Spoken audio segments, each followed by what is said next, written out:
कृपा हुई जो आज यहाँ पे मूल ज्ञान का सत्संग आयोजित किया गया। बहुत बड़े भाग होते हैं जीवों के जब वो इस मूल ज्ञान को सुन पाते हैं, और उससे भी बड़े भाग होते हैं उन जीवों के जो इसको समझ पाते हैं, क्योंकि ये ज्ञान इतना अटपटा है कि जल्दी समझ में नहीं आता। इसलिए शायद ने बोला, कबीर ज्ञान अटपटा और झटपट लखा न जाए, जो इसको झटपट लखे तो सब खटपट लग जाए। तो आज इसी ज्ञान का यहाँ पे खुलासा किया जाएगा, और मालिक से अरदास करूंगा कि सब भक्तों का विवेक बिल्कुल जागे और सत्य सत्य का निर्णय करे। तो आज का सत्संग शुरू करने से पहले परमात्मा के नाम पे जयकारा लगाएंगे, फिर सत्संग शुरू करेंगे। बोलिए परमपिता परमात्मा की जय, सतगुरु छोड़ गए साहेब की जय, सभी संतों की जय, सभी भक्तों की जय, आज के आनंद की सकल हंस को बंदगी साहेब बंदगी। तो जैसा कि आप लोग जानते ही हैं कि कबीर साहब के आने का मकसद क्या था इस दुनिया में। कबीर साहब का जो मूल ज्ञान है, जो गुप्त ज्ञान है, जो रहस्यवादी ज्ञान है, उसको उजागर करने के लिए कबीर साहब बार बार इस धरातल पे आते हैं जीवों को समझाने के लिए। लेकिन कुछ लोग गलती से ये मान बैठते हैं कि कबीर साहब भी बार बार आ रहे हैं, इसका मतलब वो भी बंधन में है, वो भी बार बार आम जीव की तरह आते हैं जाते हैं। सतयुग में सतसुगत नाम से आते हैं, त्रेता में मुनिंद्र नाम से आते हैं, द्वापर में करुणामय नाम से आते हैं, कलयुग में कबीर नाम से आते हैं। देखो वो भी तो आ रहे हैं जा रहे हैं। कुछ लोग ऐसा कह के भ्रमित कर देते हैं कि कबीर साहब भी एक आम इंसान है, लेकिन ऐसा बिल्कुल नहीं है। कबीर साहब इस दुनिया में आ रहे हैं, वो हमारी खातिर आ रहे हैं, नहीं तो उनको आने की जरूरत नहीं है। वो तो विदेही अवस्था में रहते हैं, उनको आगे जाने की जरूरत नहीं है। लेकिन हमें इस अज्ञानता की नींद से जगाने के लिए, हमें जन्म मरण के चक्कर से मुक्ति दिलवाने के लिए वो इस धरातल पे आते हैं और एक गुरु का रोल अदा करते हैं, एक संत महात्मा का रोल अदा करते हैं, और वो हमें यही शिक्षा देते हैं कि हमें भी अपने जीवन में गुरु धारण करके उस रहस्य को प्राप्त करना चाहिए, उस गुप्त ज्ञान को प्राप्त करना चाहिए, तभी हमारी मुक्ति होगी। नहीं तो हम क्या करते रह जाएंगे, हम नाम जपते रह जाएंगे। क्योंकि कबीर साहब के आने से पहले भी इस दुनिया में तरह तरह के नाम चलते थे। हिंदू भी थे, मुस्लिम भी थे। हिंदू राम राम करते थे, मुसलमान कलमा पढ़ के नमाज पढ़ के अल्लाह करते थे, लेकिन करते दोनों ही थे। एक भी ऐसा नहीं था जो राम राम नहीं करता था, अल्लाह अल्लाह नहीं करता था। तो अगर राम राम और अल्लाह अल्लाह करने से ही मुक्ति मिलती है तो कबीर साहब को आने की जरूरत ही नहीं थी।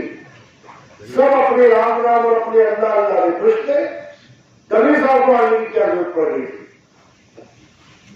क्योंकि कुछ लोग कहते हैं कि कबीर साहब इस दुनिया में नाम जपवाने आए थे कि भगवान का नाम जपो। ये सरासर अज्ञान है। कबीर साहब इस दुनिया में नाम जपवाने नहीं, नाम छुड़वाने आए थे। जब तक ये समझ में नहीं आया तब तक कल्याण नहीं हो सकता।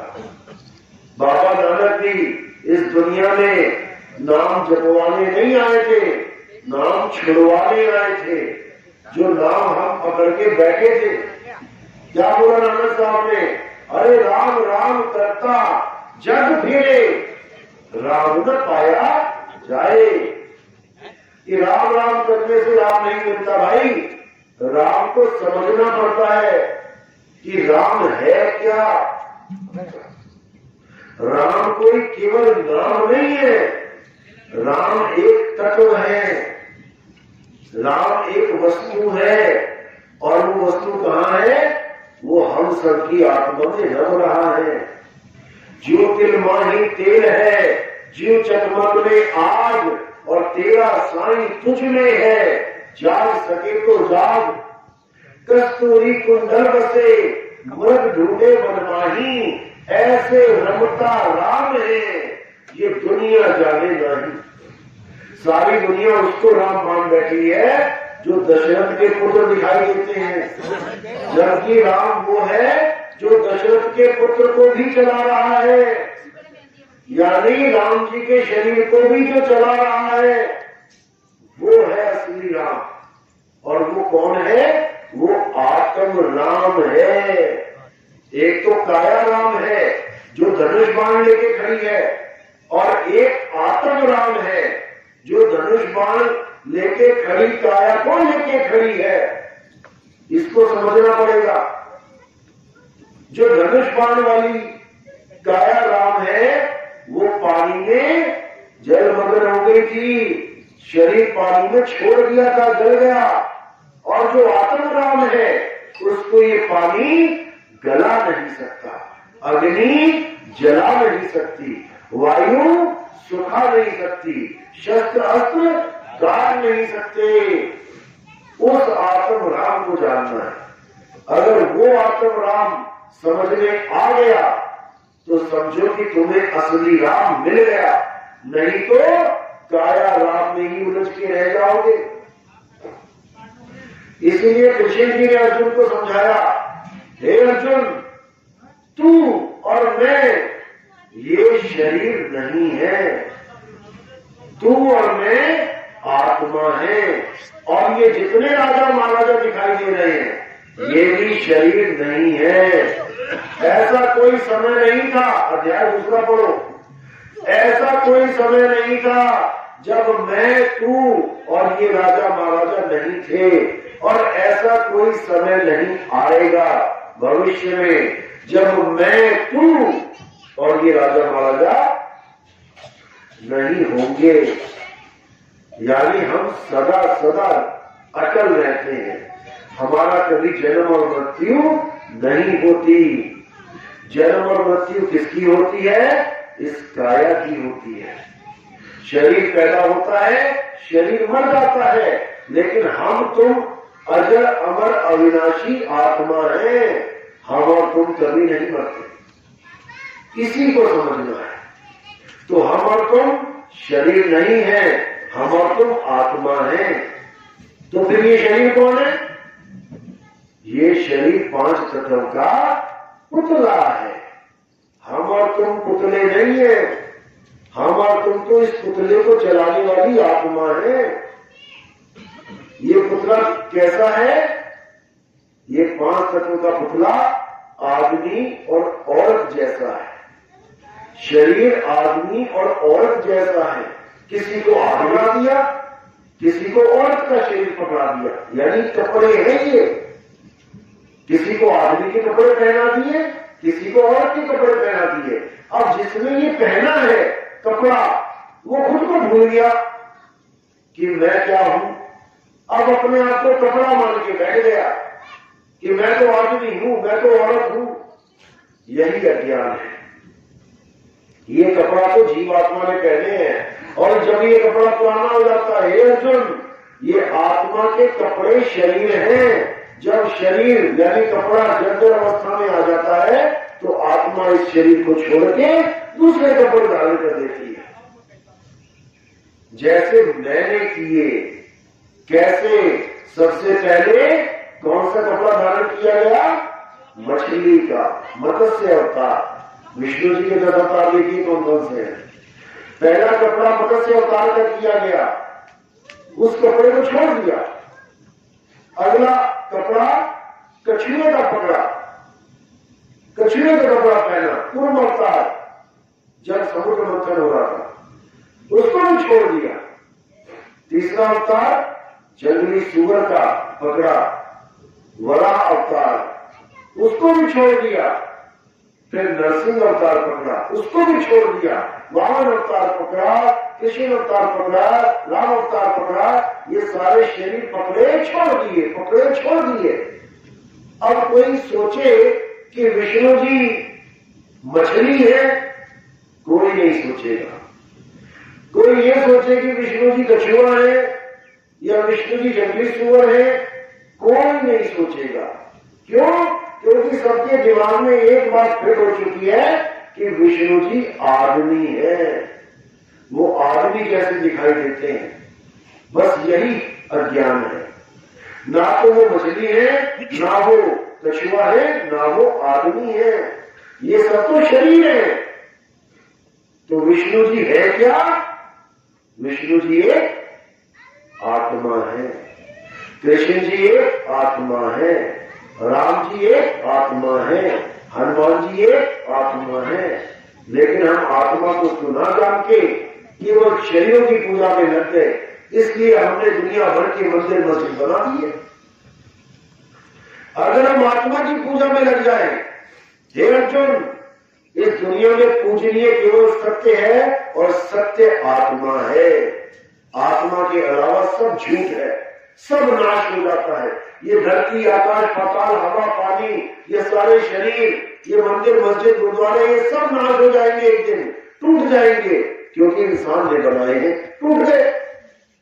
लेकिन जो असली चीज है, जो कभी नहीं टूटती, जिसका कभी नाश नहीं होता, वो केवल और केवल आत्मा है। इसीलिए अगर तुम सत्य को पाना चाहते हो, आत्मज्ञान को पाना चाहते हो, तो तुम्हें कहां जाना चाहिए? अध्याय 4 34वां श्लोक।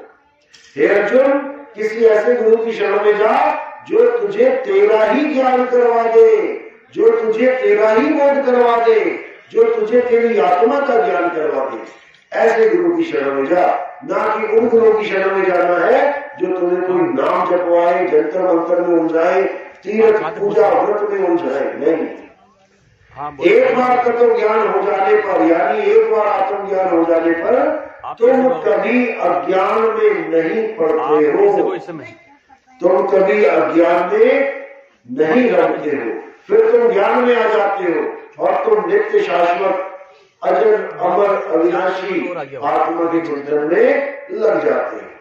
और धीरे धीरे धीरे धीरे करके तुम अपनी ही आत्मा में स्थित हो जाते हो। इसी को स्थित प्रज्ञ बोला गया है गीता में। स्थित प्रज्ञ को यानी स्वरूप सिद्ध को किसी अन्य जीव पर आश्रित रहने की आवश्यकता नहीं रह जाती, वो अपने आप में ही पूर्ण हो जाता है। यही कबीर साहब समझाते हैं कि आत्मज्ञान बिना नर भटके, कभी काबा कभी काशी, और जल में नींद प्यासी, मोहे देखती आवे हंसी। अपनी आत्मा को भूल के, अपनी आत्मा को ना जान के हम दुनिया भर की पूजा पाठ में लग गए। जो हमारे चोले से भी नीचे की जूने हैं, हम उनको पूजने लग गए। ये पीपल, ये पेड़ पौधे, ये नीचे की जूने हैं। ये जानवर, कोई चूहों को दूध पिला रहा है, कोई सांप को दूध पिला रहा है, कोई गाय की सेवा कर रहा है, ये सोचते कि मुक्ति मिल जाएगी, जबकि वो उससे इंसान से नीचे की जूने। यहां तक कि कबीर साहब ने कह दिया कि इस देही को सिमरे देव सो देही कर हर की से, इस देही को सिमरे देव सो देही कर हर की सेव। इस देही को देवता भी सिमरण करते हैं कि हमें ये मनुष्य चोला मिल जाए, हमारी मुक्ति हो जाए, और ये मनुष्य देवताओं की पूजा में लगा हुआ है। जबकि गीता में देवताओं की पूजा को बिल्कुल मना किया गया है। हे अर्जुन, किसी भी देवी देवताओं की पूजा करने की जरूरत नहीं है, केवल अपनी आत्मा को जानो, उसको जानने मात्र से ही कल्याण हो जाएगा। बिल्कुल स्पष्ट लिखा है। यहां तक कि कृष्ण जी ने अपने समय में, जब वो आए हुए थे द्वापर में, गोकुलवासियों को बिल्कुल मना कर दिया था देवी देवताओं की पूजा करने के लिए। कब किया था? जब उन्होंने पर्वत उठाया था अपने एक उंगली पे। कौन सा पर्वत था वो? गोवर्धन।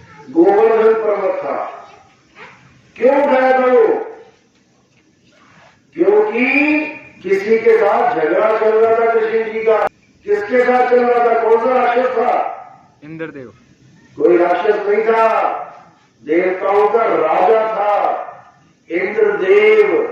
देवताओं के राजा के साथ कृष्ण जी का झगड़ा चल रहा था। देवताओं के राजा की पूजा मना कर दी गई थी। कृष्ण जी ने बिल्कुल साफ कर दिया था कि कोई भी देवी देवताओं की पूजा नहीं करेगा। तो इंद्रदेव नाराज हो गए। इंद्रदेव नाराज हो गए और क्या किया? घनघोर बारिश कर डाली। ऐसी बारिश करी कि गोकुल वालों को ऐसा लगने लगा कि अब मृत्यु आ गई, कि अब नहीं बचेंगे। तब उन लोगों को बचाने के लिए कौन उनकी जान का दुश्मन बन गया? देवता या राक्षस? देवता। देवताओं का राजा उनकी जान का दुश्मन बन गया, जिनकी आज पूजा करवाई जाती है। अगर आज के समय में भी कृष्ण जी होते तो हमें रोकते कि बेटा देवताओं की पूजा नहीं करनी है। उस समय रोका तो आज न रोकते, लेकिन हमारी समझ में नहीं आ रहा। हमें लगता है कि हमारा धर्म तो तब चलेगा जब हम देवताओं की पूजा करेंगे, जबकि ये बिल्कुल उलट कर रहे हैं हम। कृष्ण जी को पहाड़ उठाने की जरूरत ही ना पड़ती अगर तुम्हें देवताओं से ना बचाना होता तो।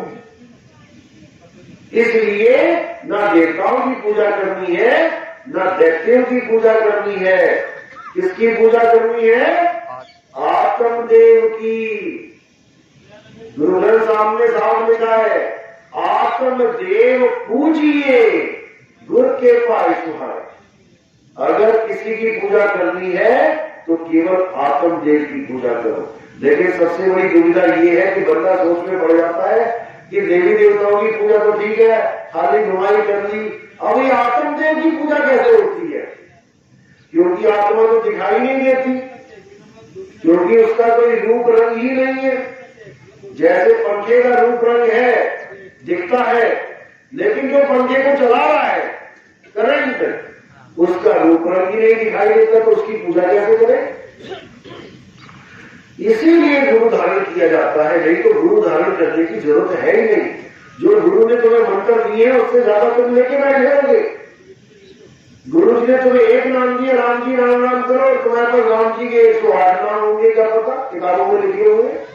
गुरु जी ने तुम्हें एक मंत्र दिया ओम नमः शिवाय, तुम्हारे पास 1008 नाम पड़े होंगे शंकर जी के। गुरु जी से ज्ञानी तो तुम ही हो गए। गुरु से नाम नहीं लिया जाता, गुरु से नाम छुड़वाए जाते हैं कि गुरु जी मेरे सारे नाम छुड़वा दो और मुझे आत्म ज्ञान दे दो। तब तुम्हारा जन्म और मरण का ये जो बंधन है टूटेगा, अन्यथा नहीं टूटेगा। जितने मर्जी नाम जपते रहो, शायद कहते कोई भी नाम संसार में, यानी करोड़ों नाम संसार में, इनसे मुक्ति ना होए और गुरपत नाम सतपुरुष का पूज्य बिरला हो। सतपुरुष कौन है? सत्य ही सतपुरुष है। और सत्य क्या है? हे अर्जुन, इस दुनिया में दो प्रकार के तत्व हैं, एक असत तत्व है और एक सत्य तत्व है।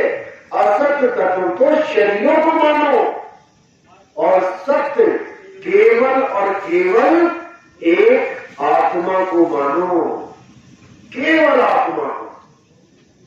बस सारी गुत्थी सुलझ जाएगी, सारी कहानी सुलझ जाएगी। जितना भी अज्ञान इस दुनिया में, जितना भी अज्ञान इस दुनिया में भरा पड़ा है, वो सारा खत्म हो जाएगा। यही मुसलमानों का भी सार है।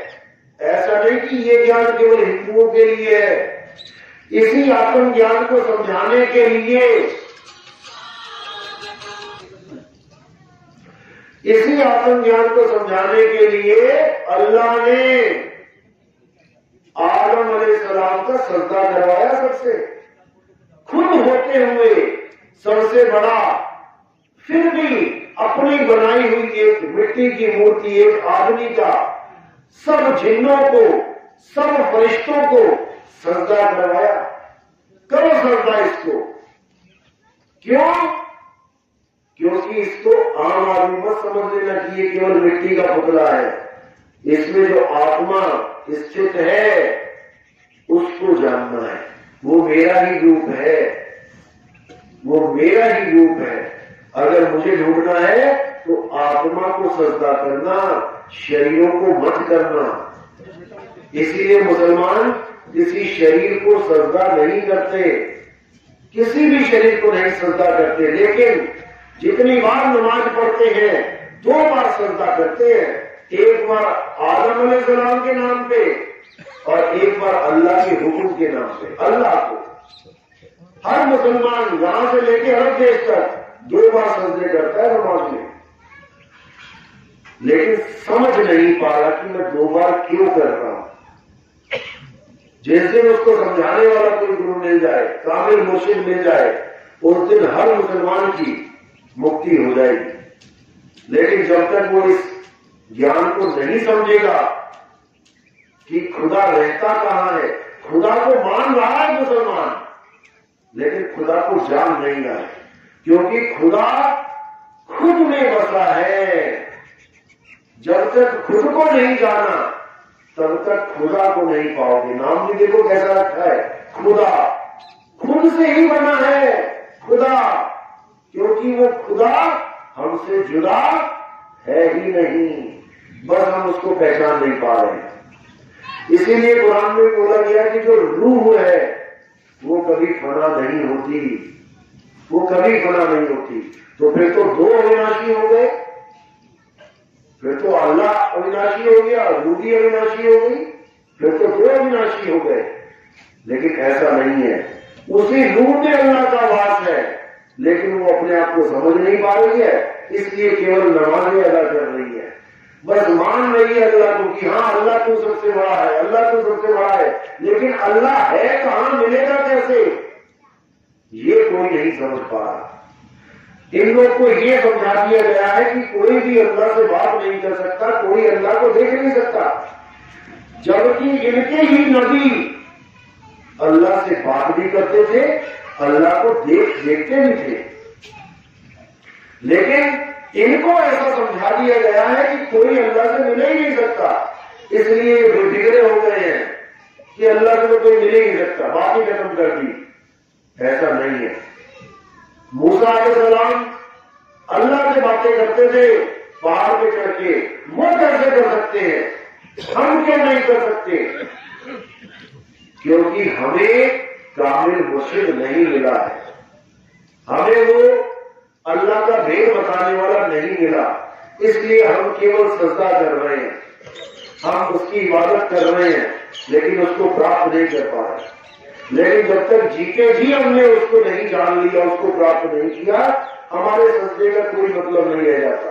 यानी हम पानी को तो सजदा कर रहे हैं, प्यास लगी है पानी को तो याद कर रहे हैं, लेकिन सारी उम्र हमें पानी पीने को नहीं मिल रहा है, तो क्या फायदा उसका?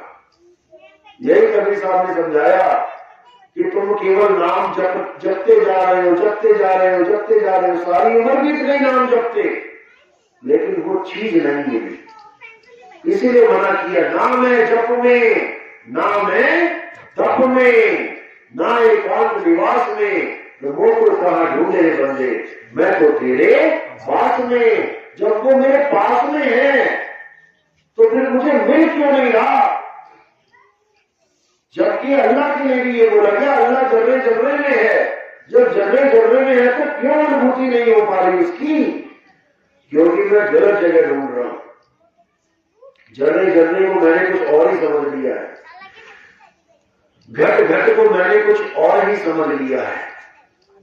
शायद करे घट घट मेरा साइया सुनी सेज न कोई, बलिहारी व घट की जिस घट प्रगट हुई। घट घट को हमने मान लिया है कण कण। अब कण कण में परमात्मा है, फिर तो गंदगी में भी परमात्मा है, दारू शराब बीड़ी जर्दा गांजा उसमें भी परमात्मा है। फिर परमात्मा मुंडे रखने में क्या प्रॉब्लम है? परमात्मा शराब को पीने में क्या प्रॉब्लम है? अगर हर जगह परमात्मा ही है तो नहीं है। कण कण में माया विराजमान है, परमात्मा केवल घट में है। कौन से घट में है? आत्मा आत्म घट में है। हमारे पास 3 घट हैं, एक तन घट, एक मन घट और एक आत्म घट। तन घट तो ये दिखाई दे ही रहा है, सब माया का खेल है, चमड़ा हड्डी मांस सब माया का खेल है। मन घट कहाँ है? मन घट आंखों के पीछे है, विराजमान है, ज्योत स्वरूपी है, ज्योत ही मन है। जितने भी गुरु आंखों के पीछे ध्यान लगवाते हैं, त्रिपुटी में ध्यान लगवाते हैं, ये सब मन के ही पुजारी हैं। ये सब तुम्हें मन का गुलाम बना देते हैं, ज्योत स्वरूपी अलख निरंजन की पूजा करवाते हैं। नानक साहब ने कहा मन तू ज्योत स्वरूप है और अपना मूल पहचान। ये ज्योत आई कहां से है उसको जान, इसका मूल क्या है, ये प्रकाश आया कहां से। तो कबीर साहब कहते हैं अव्वल अल्लाह नूर पाया, कुदरत के संबंधे, एक नूर से सब जग उपजिया, कौन भले कौन मंदे। ये नूर रूपी प्रकाश ये कहां से आया? अव्वल अल्लाह नूर पाया, ये परमात्मा से, अल्लाह से, उस आत्मदेव से प्रकट हुआ है। इसको परमात्मा मत बना देना। सारे कहते हैं ज्योति स्वरूपी हाकिमा जिन अमल पसारा, अमल मिटाऊं दास का पठाऊं भव पारा। कहे कबीर अमर कर राखूं जो निज होए हमारा, जो निज होए हमारा, जो मेरा हो जाता है, केवल मेरा, फिर वो कहीं और सजदा नहीं करता। समझ जाना कि अब उसको मैं पठाऊंगा। यानी एक खत्म वाली जो जनानी होती है, पतिव्रता होती है, उसका पति हमेशा उसके साथ है। और जिसने गजन ही 4-5 करनी हो उसका क्या बनेगा? कुछ नहीं बनने वाला, यही रख के खाएंगे। तो इसलिए नानक साहब कह रहे तेरा एक नाम तारे संसार, मैं एह आस एह आधार, नानक नीच कहे विचार, ये धारक रूप रहा करता। लेकिन किसी को समझ में नहीं आ रहा करना क्या है, सब एक ही राम में उलझ गए हैं। जबकि कबीर साहब ने क्लियर किया कि एक राम दशरथ का बेटा, एक राम घट घट में बैठा, एक राम का सगल पसारा, एक राम तीनों से न्यारा। पहला राम ये काया राम, इस काया को देख के ही समझ में आता है राम जी है, कृष्ण जी है, हनुमान जी है, कौन है ये? काया राम पहला राम। दूसरा राम कौन है? एक राम घट घट में बैठा, ये जीव राम है जो इस काया को चला रहा है। राम जी का काया राम जी का जीव चला रहा है, हनुमान जी की काया हनुमान जी का जीव चला रहा है। हर आदमी का, हर औरत के शरीर को उसका जीव चला रहा है। एक राम दशरथ का बेटा, एक राम घट घट में बैठा, एक राम का सगल पसारा। ये कौन सा राम है? ये मन राम है, ये ज्योति स्वरूपी राम है जो पूरा पसारा डाल के बैठा है 3 लोक का। एक राम का सगल पसारा, एक राम तीनों से न्यारा। वो कौन है? वो आत्म राम है, वो निरालंब राम है। उस राम को जानना है। समझो सबको जान लिया, और उसको ना जाना तो समझो सब कुछ जानकर भी कुछ ना जाना। इसलिए साहिब ने कहा एक है साधे सब साधे, सब साधे सब जाए, और माली सींचे मूल को फूल पात जाए। केवल एक मूल को जान लो और जितना पानी तुम्हारे पास है उसी मूल में डाल दो, तो तुम्हें पत्ते भी मिल जाएंगे, फल भी मिल जाएंगे, फूल भी मिल जाएंगे, टहनियां भी हरी भरी हो जाएंगी। लेकिन अगर तुमने जड़ को छोड़ के वो पानी पत्तों पे, टहनी पे, डाल पे डालना शुरू कर दिया तो सारा पानी बर्बाद हो जाएगा और पल्ले भी कुछ नहीं पड़ेगा। इसीलिए केवल एक मूल को जानना है। मूल को जान लिया समझो सब कुछ जान लिया। तो इसी को समझ जाना है। 4 राम है और देव 5 हैं। कौन कौन से 5 देव हैं? अरे 3 देव को समझ ध्यावे, चौथे देव का मरम न पावे, चौथा छोड़ पंचम को ध्यावे, तब प्राणी निज घर को जावे। 3 देव को सब कोई ध्यावे, यानी रजोगुण, सतोगुण, तमोगुण। जिससे ये काया चल रही है, ये खा रही है, पी रही है, ये बढ़ रही है, घट रही है। तीन देव को सब कोई ध्यावे, इसी तीन देव को ब्रह्मा जी, विष्णु जी, महेश जी बोल देते हैं। इसको समझ ध्यावे, इसी को जीओडी बोल देते हैं, G for generator, O for organiser and D for destructor. इसी को ब्रह्मा विष्णु महेश बोलते हैं। तो इसको सारी दुनिया पूज रही है। तीन देव को सब जग ध्यावे, चौथे देव का मरण न पावे। चौथा देव कौन है? अलख निरंजन देव, जो इन तीनों को उत्पन्न करता है। ये तीनों जो भक्ति करते हैं, शिव जी हिमालय में बैठ के किसकी भक्ति कर रहे हैं? विष्णु जी शेषनाग पे बैठ के किसकी भक्ति कर रहे हैं? ब्रह्मा जी कमल पे बैठ के किसके ध्यान में लीन है? वो चौथा देव है, वो अलख निरंजन है। पहले आते थे ना लाल वाले चोले धारण करके बाबे, कान में नातियां डाल के, कुंडल डाल के, और घर घर में जाके अलख जगाते थे। अलख निरंजन सुना नाम? किस किसने सुना? आप खड़े कर जरा। सभी ने सुना है ना? कभी इसका कोई फोटो देगा अलख निरंजन का?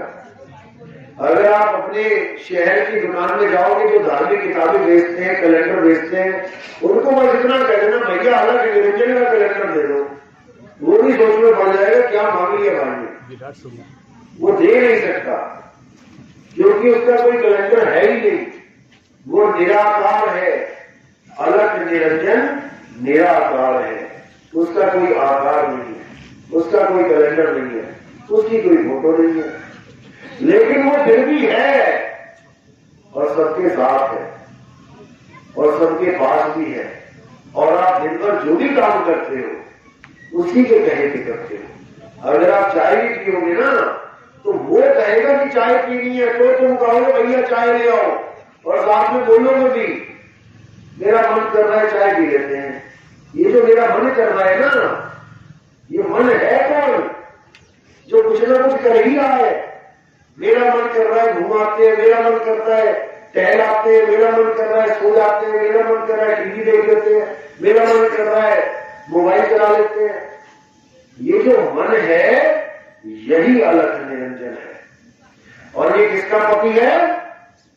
माया का पति है। इसलिए इसको मायापति भी कहते हैं। ये मन और माया की ही नजरी है। ये मन पुरुष रूप में हर जगह विराजमान है और ये माया स्त्री रूप में हर जगह विराजमान है। ये माया और पुरुष, यानी ये मन और माया, इस दुनिया में यही है। जो भी दिख रहा है मन और माया ही है, इसके अलावा कोई है ही नहीं। जो आपका स्वरूप है वो आपको पता नहीं है कि मैं क्या हूं, मेरा भाई क्या है, मेरी मां कैसी है, मेरे पापा कैसे हैं, मेरी चाची, मेरी नानी कैसी है। आपने मन और माया को ही मां, भाई, बहन, बाप, रिश्तेदार बना लिया। जितने भी आदमी हैं ये सब मन है, मन का साकार रूप है। और जितनी भी औरतें हैं ये माया है। विराट रूप में कृष्ण जी ने जो अर्जुन को रूप दिखाया, विराट रूप दिखाया ना, किसका रूप था वो? उनका अपना रूप था, किसी और का था? अपना विराट रूप जब दिखाया तो उन्होंने केवल अपनी शक्ल नहीं दिखाई, उन्होंने दुनिया में जितने भी आदमी थे सारे सामने लाके खड़े कर दिए। और क्या बोला उससे पहले कि बेटा तू मुझे समझने के लिए, मुझे देखने के लिए ये तेरी आंखें फेल हो जाएंगी, तुझे समझ में नहीं आ रहा है, इसलिए पहले तुझे दिव्य दृष्टि दे देता हूं मैं। जब दिव्य दृष्टि दी अर्जुन को, तब ये रूप दिखाया, तब अर्जुन उसको देख पाया, समझ पाया कि भाई ये क्या है। चारों तरफ पूरे आसमान में आदमी खड़े हो गए। वो भी कंफ्यूज हो गया, मैं किसको कृष्ण बोलूं। हार के दोनों हाथ जोड़ के कांपता हुआ बोला, महाराज आप कौन हो? बुद्धि टकरा गई, ये भी भूल गया कि सामने कौन खड़ा था थोड़ी देर पहले। यही बोलूं कृष्ण जी आप कौन हो, कृष्ण जी भी भूल गया नाम उसका। कहता है आप कौन हो? तब उन्होंने ये नहीं कहा मैं कृष्ण हूं, उन्होंने भी कहा कि इस तीनों लोक का नाश करने वाला मैं काल हूं। तब कृष्ण जी जो विराट रूप दिखाया अर्जुन को, तो अर्जुन ने माफी मांगी कि मुझे माफ कर दो, मैं आज तक आपको सखा, भ्राता, केशव, कन्हैया क्या क्या बोलता रहा। आप वो नहीं हो, आप केशव नहीं हो, आप मेरे सखा नहीं हो, आप तो आदि पुरुष हो। आदि पुरुष बोला है उनको। और इस विराट रूप को तुम किसी को दिखा दो, कृष्ण भगत को कहा, वो क्या कहेगा ये तो कृष्ण ही है। वो माफी मांग रहा है, अर्जुन माफी मांग रहा है कि आज तक मैं तुम्हें केशव केशव करता रहा, मुझे माफ कर दो। आप केशव नहीं हो, आप तो कुछ और ही हो। केशव का तो केवल तुमने रोल अदा किया, केवल रोल अदा किया, एक पुतला शरीर धारण करके, जबकि तुम तो अनंत हो, सारे शरीर तुम ही हो, और मैं तुम्हें केवल एक केशव मानता रहा। माफी मांगी है, अध्याय 11 पढ़ो, क्षमा मांगी है उसने। तो इसीलिए जब हमें दिव्य दृष्टि मिलती है तो यह ज्ञान समझ में आता है। गुरु का ज्ञान ऐसे नहीं समझ में आता। जब दिव्य दृष्टि मिलेगी तो हर जगह निरंजन दिखाई देने लगेगा। जो अलग है वो लखने में आ जाएगा। साहिब कहते हैं मैं तो लखा 3 लोक में, तू क्यों कहे अलग। तूने अपने नाम के आगे अलग क्यों लगा रखा है। मैं तो जहां देखता हूं तू ही तू है। ये जितने शरीर हैं यही अलग निरंजन है, और जितनी लड़कियों औरतों के शरीर है यही आदि माया है, जग जननी है। कौन पैदा कर रही है जगत को। पत्थर की मूर्ति पैदा कर रही है क्या। जग जननी किसको मान बैठे हो, पत्थर की मूर्ति को। और बच्चे कौन पैदा कर रही है, घर की औरत। तो जग जननी वो पत्थर की मूर्त हुई या घर की औरत हुई। किसको मां बोलोगे। दूध किसका पिया था, मां का पिया था। तो हमारी मां वो है, और हमारी नहीं, सारे जगत की मां स्त्री है।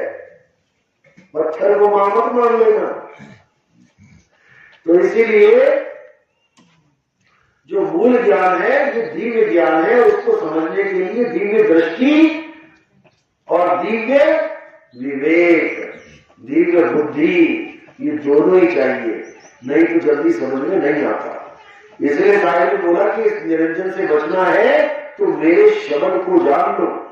बचना चाहो काल जाल से, चीनो शब्द हमारा। और कहे कबीर अमर कर लाखों, जो निज होए हमारा। शब्द को जानो। शब्द क्या है। ये 52 अक्षरी शब्द से काम नहीं बनेगा, ये मंत्रों को जपने से काम नहीं बनेगा। ये तो होठ कंठ का काम है मंत्र बनाना। अरे 52 अक्षर जीव आधारा, आदि अक्षर जीव्या से न्यारा। वाही को सत सिमरण कहिए, सिमर सिमर नर पुत्रो पारा। ये 52 अक्षर खेल है जीव का। जीव कट गई, सारे अक्षर खत्म हो जाएंगे, कुछ न जप पाओगे। इसीलिए बोला होठ कंठ लागे नहीं, जीव्या नहीं उच्चार। और गुप्त वस्तु जो लगे सो निज हंस हमार।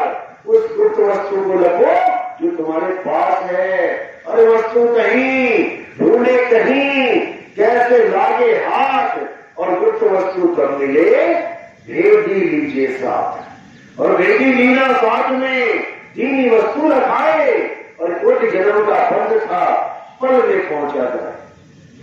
करोड़ों जन्म बीत गए हमारे उस वस्तु को ढूंढने के लिए जो हम स्वयं हैं, जो खुद मैं हूं। खुद को ही ढूंढने में जन्मों जन्म लगा दिए, अभी भी न ढूंढ पाया। अभी भी अपने आप को आत्मा न मान के शरीर मान बैठा हूं। कैसे बात बने। इसीलिए आत्मज्ञानी गुरु चाहिए। जब आत्मज्ञानी गुरु आपके जीवन में आ जाएगा तो पहला लेसन क्या बताएगा आत्मज्ञानी गुरु। आत्मज्ञानी गुरु कोई मंत्र नहीं देते कि आदमी आ गया तू भी जप ले, औरत आ गई तू भी जप ले। तुम्हारे जो जाप है उनको छुड़ाने के लिए जरूर देते हैं मंत्र कि बेटा वो बन जप जो पिछले गुरु ने दिया है। और अगर दिमाग में सेट हो गया है वो, तो ये जब इससे वो डिलीट हो जाएगा। आत्मज्ञानी गुरु क्या देते हैं? तुम्हें सबसे पहले तुम्हारा स्वरूप बताते हैं कि बेटा ना तुम आदमी हो ना तुम औरत हो, तुम शरीर नहीं हो, तुम आत्मा हो। ये है पहला लेसन आत्मज्ञानी गुरु का। यानी तुम्हें शरीरों से न्यारा करते हैं, क्योंकि जितने भी शरीर हैं ये सब निरंजन का रूप है।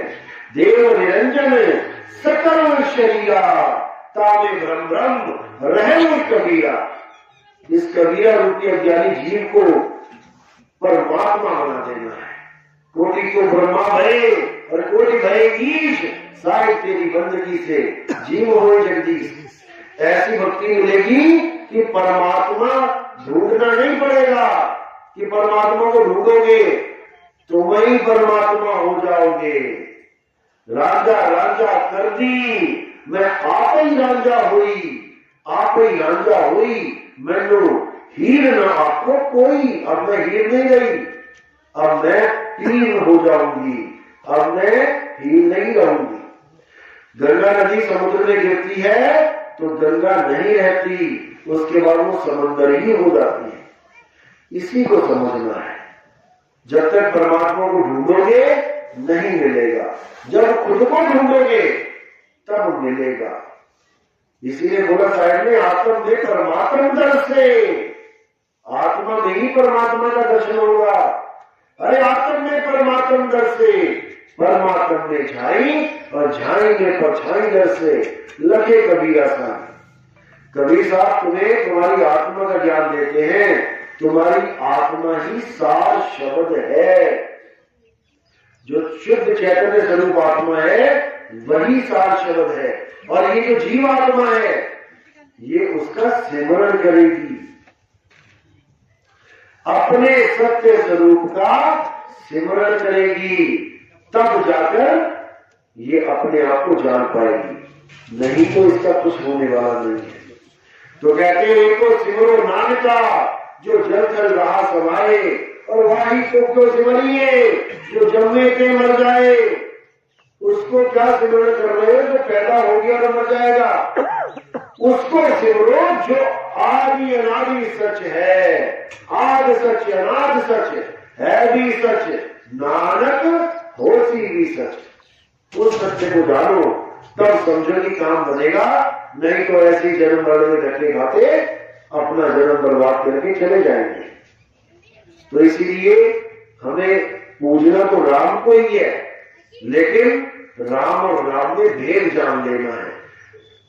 लेना तो हमने नाम ही है, लेकिन नाम और नाम में भेद समझ लेना है। एक नाम 52 अक्षरी है और एक 52 से न्यारा है। तो कहते हैं एक नाम को जान के जो 52 से न्यारा है उसको जान लो। एक नाम को जान के और दूजा दे बहा। एक नाम को जान के दूजा दे बहा, और चंचल से नीचल भया नहीं आवे नहीं जा। चंचल चंचल से नीचल भया, अचल हो गया। जो पहले डोलता फिरता था, सुरती भटकती फिरती थी, अब अपने स्वरूप में स्थित हो गई है, स्थिर हो गई है। अब उसकी मुक्ति होगी, अब उसे कोई रोक नहीं सकता। नहीं तो मन के साथ लड़के ये जन्मों जन्मों से भटक ही रही है, 1,84 में धक्के खा रही है। और अगर अभी भी शब्द को नहीं छीन पाई तो वापस 84 में चली जाएगी। तो कहते हैं 1,84 भटक के, अरे कॉपी अटकी आए उसकी पासा ना पड़ा तो फिर 84 जाए। दोबारा तैयारी कर लो 84 में जाने की। अगर अभी भी उस सार शब्द को, निज नाम को नहीं छीन पाए, अगर अभी भी 3 गुणों में उलझे रहे तो गीता में स्पष्ट बोला है अर्जुन, जो मेरी 3 त्रिगुणी माया को नहीं लांग पाते वो जन्म 1,84 में भटकते हैं। और जो मेरी त्रिगुणी माया को लांग जाते हैं वो सहज ही मुझे प्राप्त कर लेते हैं। तो क्या है त्रिगुणी माया? जो तुम्हें आंखों से दिखाई दे रहा है वो माया ही है। ये मंदिर मस्जिद गुरुद्वारे, ये जंतर मंतर तंत्र, ये पूजा पाठ आडंबर, ये जितना भी तीर्थ व्रत मूर्त है सब कुछ ये माया ही है। जानना किसको है? आत्मदेव को। और वो 3 गुणों से न्यारा है। अरे 3 गुणों की भक्ति में भूल पड़ो संसार और कहे कबीर निज नाम बिन कैसे लागे पार। निज नाम बिन, तुम्हें तुम्हारा निज नाम चाहिए तब तुम्हारी मुक्ति होगी। तुम्हें तुम्हारा ज्ञान चाहिए, आत्म ज्ञान चाहिए तब तुम्हारी मुक्ति होगी। आत्म ज्ञान का मतलब ये नहीं कि किसी और का नाम जपना है। आत्म ज्ञान का मतलब खुद को जानो। आत्म कथा मतलब खुद की कथा। आत्म हत्या मतलब खुद के शरीर की हत्या। आत्म कल्याण मतलब अपना कल्याण। आत्मनिर्भर यानी खुद पे निर्भर। इसी प्रकार आत्म ज्ञान यानी खुद का ज्ञान। जब खुद का ज्ञान हो गया तो खुदा दूर नहीं है। इसीलिए आत्मा को जानो। और ये कैसे मिलेगी? एक भेदी गुरु के द्वारा। जब तुम रहस्य को समझ लोगे, अपनी आत्मा के रहस्य को समझ लोगे कि मेरी आत्मा कहाँ विराजमान है, अपनी आत्मा से मैं कैसे जुड़ूं, क्योंकि तुम खुद से ही अलग हो चुके हो। एक कुत्ता शीशे में देख रहा है अपने प्रतिबिंब को, अब वो खुद को भूल गया और अपने प्रतिबिंब को देख देख के भौंक रहा है। उसको अपना होश ना रहा, अपने प्रतिबिंब में पूरा ध्यान रम गया, बंधन में चला गया, मर जाएगा भौंक भौंक के। साहिब कहते जैसे स्वर्ण कांच मंदिर में भ्रमते भूत मरे हो और कहे कबीर नल्ली के सुगना तुम्हें कौन पकड़े हो। तुझे कौन पकड़ेगा? क्या वो शीशे वाला कुत्ता बाहर वाले कुत्ते को आगे काट सकता है? सारी उम्र जोर लगा ले, नहीं काट सकता। इसी प्रकार क्या तुम्हें कोई यमराज यमदूत पकड़ सकता है? नहीं पकड़ सकता। लेकिन पकड़ के ले जाता है। कैसे ले जाता है? क्योंकि तुम ही उसका हाथ पकड़ लेते, तुम्ही ने पकड़ लिया उसको और मारे गए। जैसे तोता उस नली को कस के पकड़ लेता है, जिस नली को छोड़ के उसने उड़ना था, तो तोता पकड़ने वाला उसको आराम से आगे पकड़ लेता है। तो पकड़ा तोते ने था और सोच रहा था नली ने मुझे पकड़ लिया। इसलिए साहब ने बोला कहे कबीर नली के सुगना, सुगना यानी तोता, नली यानी नली। कहे कबीर नली के सुगना तुम्हें कौन पकड़ी? तुझे कौन पकड़ सकता है? लेकिन तू अपने स्वरूप को जान ले, क्योंकि यमराज आएगा, यमदूत आएंगे, केवल देही को पकड़ सकते हैं वो। जैसे तुम मेरा हाथ पकड़ लो, तुमने क्या पकड़ा? हाथ पकड़ा, मेरी आत्मा को थोड़ी नहीं पकड़ लोगे। लेकिन अगर मैं इस आत्मा को इसी शरीर में रमा हुआ रहने दूं तो तुम मेरी आत्मा को भी पकड़ के बैठे हो। जहां जहां तुम शरीर ले जाओगे वहां मुझे जाना पड़ेगा। और जैसे मैं शरीर छोड़ दूंगा तो तुम्हारे हाथ में केवल लाश रह जाएगी, केले का छिलका रह जाएगा और केला गायब। इसी प्रकार आत्मा को कोई नहीं पकड़ सकता, लेकिन ये आत्मा अपने आप को जान ले तो, नहीं तो ऐसे ही जन्म वालों में भटकती रहेगी। चलो आज का सत्संग यही समाप्त करते हैं। प्रथम दीक्षा वाले कौन है? हाथ खड़ा कीजिए।